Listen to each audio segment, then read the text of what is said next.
also not a function of economic. Not at all, not at all. I mean, there are sanitary pads which are available, which are relatively very, very cheap. And you will find women, and I can go on record saying this, they possibly wear solitaires in their ears and use.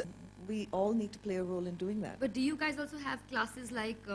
Yes, we do. Yeah? We do it in grade 4 before girls start menstruating.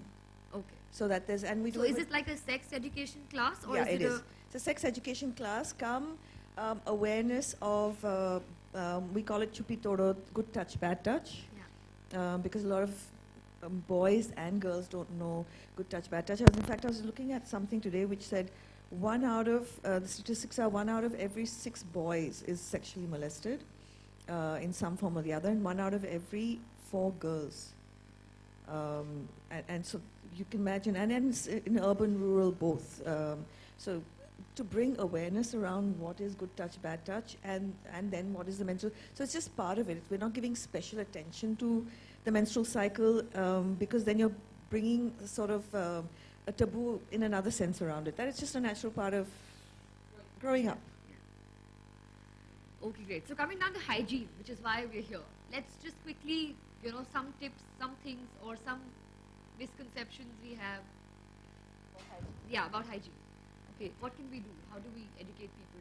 Yeah, so my team has worked on creating focused attention on promoting hygiene, regardless of what people decide to use.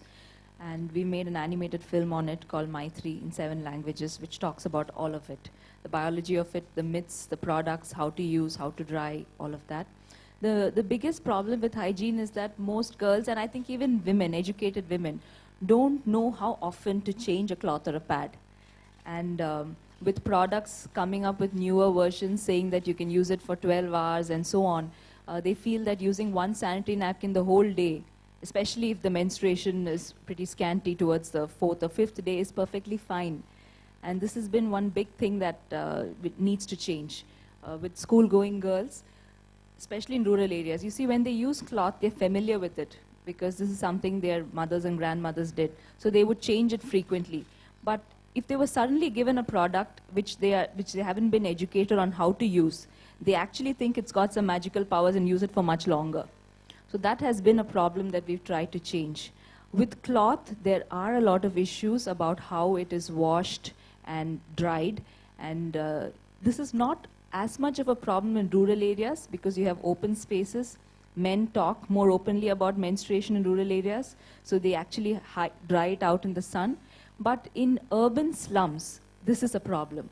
Women who migrate from rural areas and they settle in urban slums, you don't have the necessary space for it.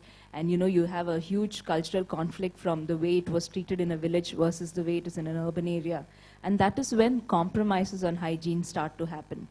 So the main thing about hygiene here, we need to remember how often you have to change it and keeping yourself clean during your period. This is very important.